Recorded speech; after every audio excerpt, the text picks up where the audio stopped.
Bismillahirrahmanirrahim. Assalamu alaikum. We will continue with the topic of heat treatment. In this session, we will discuss the heat treatment process for alloy steels.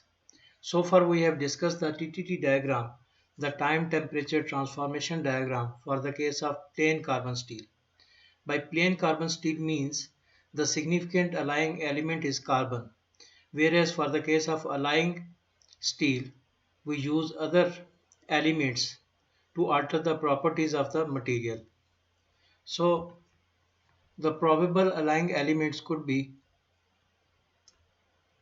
the manganese, chromium, molybdenum, nickel, tungsten, etc. Further, we know that if we consider the diffusion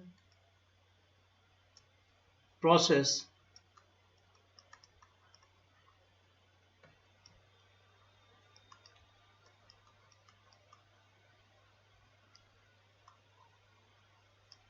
in this diffusion process for the case of plain carbon steel,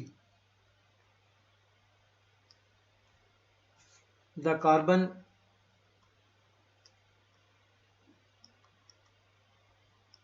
diffused as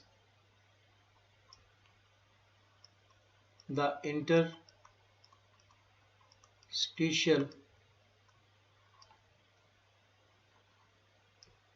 solute in the solution, whereas the other allying elements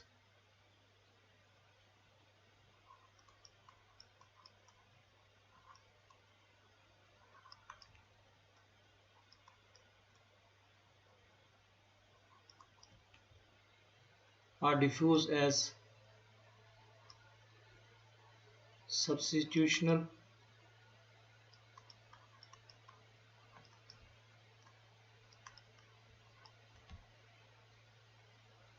solute in the solution.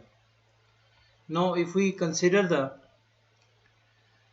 TTT diagram for alloy steel, as well as we also see the TTT diagram for plain carbon steel.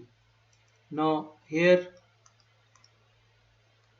we have the same eutectite temperature for both the cases. The martensite start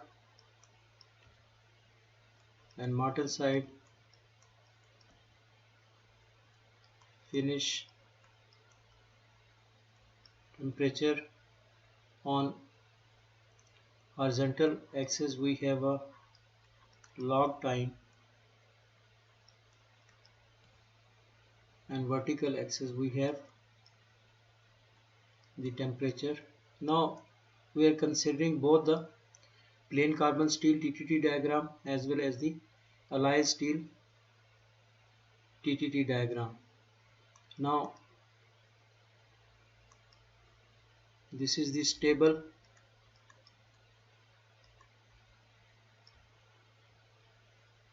phase of austenite,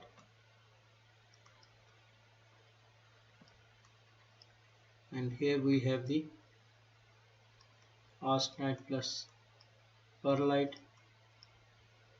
and austenite plus bainite. Again here austenite plus perlite,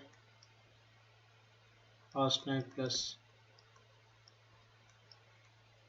bainite. Now we will look carefully what are the changes are going to happen or modifications are there for the case of alloy steel, which are not there for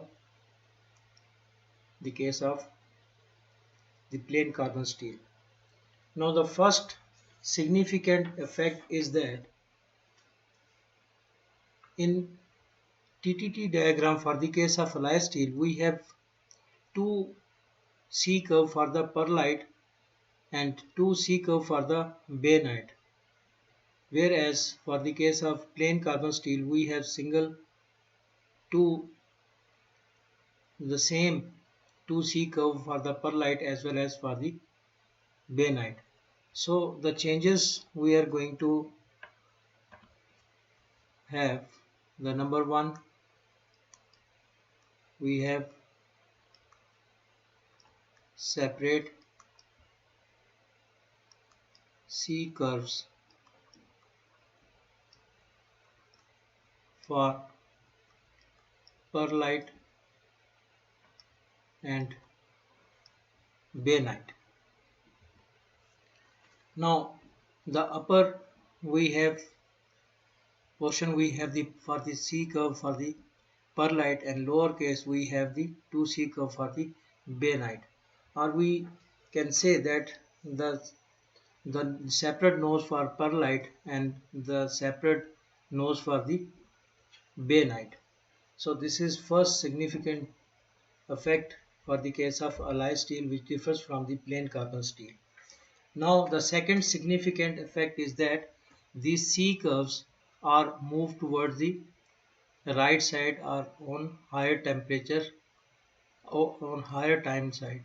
So this is the time lag for the case of plain carbon steel, and here we see this is for the case of time lag for the bainite, and this is for the case of the perlite. Now the second significant effect we write as 2. The C curves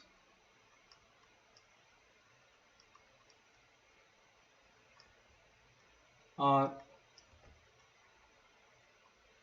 moved towards the right side, or we can say towards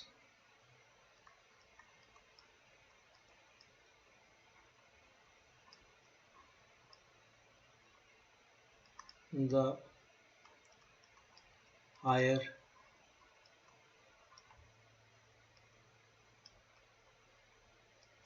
time scale. And this is understandable why this is happening. The main thing behind is this, that we know that the substitutional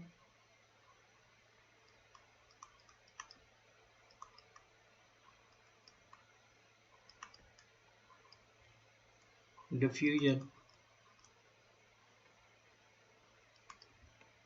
is going to be slower as compared with the interstitial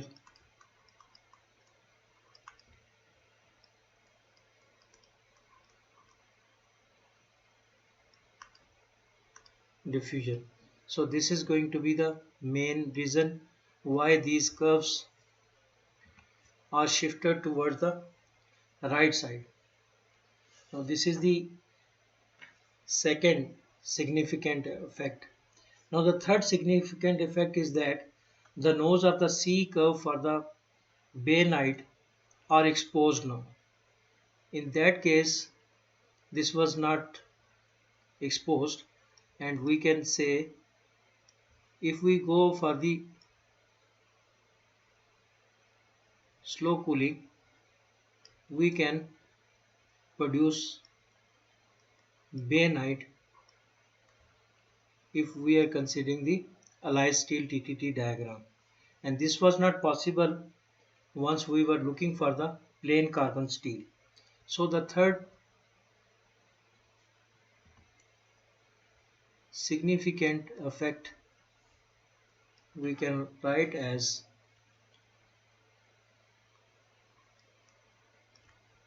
the continuous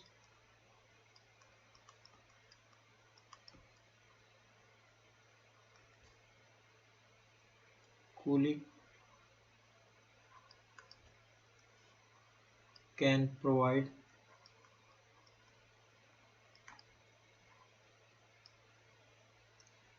bainite,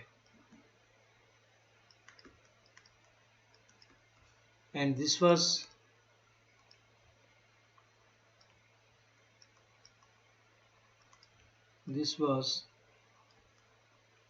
not possible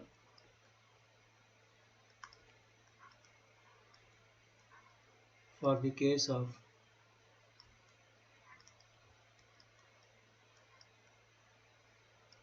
plain carbon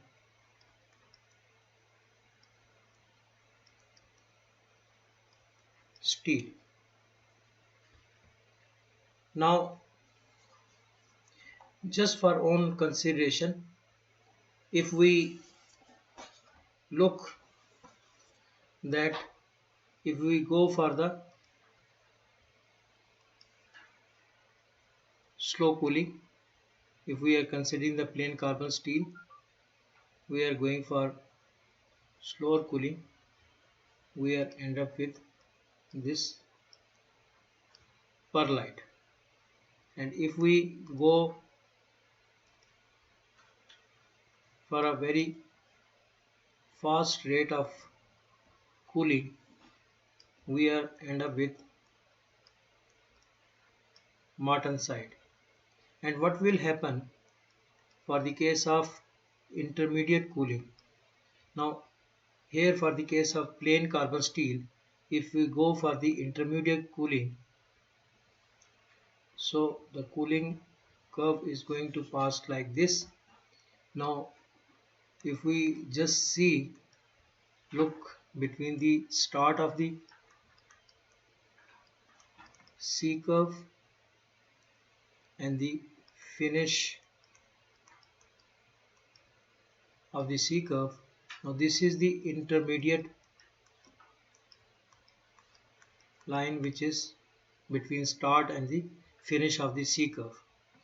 Now here we can see that by this intermediate cooling we are going to produce 50%, at least 50% of perlite, and rest 50% we produce the martensite. Now at the end we are going to have this perlite plus this martensite. So for the case of plain carbon steel, we cannot produce bainite just by continuous cooling. So with this end our discussion here. Allah Hafiz.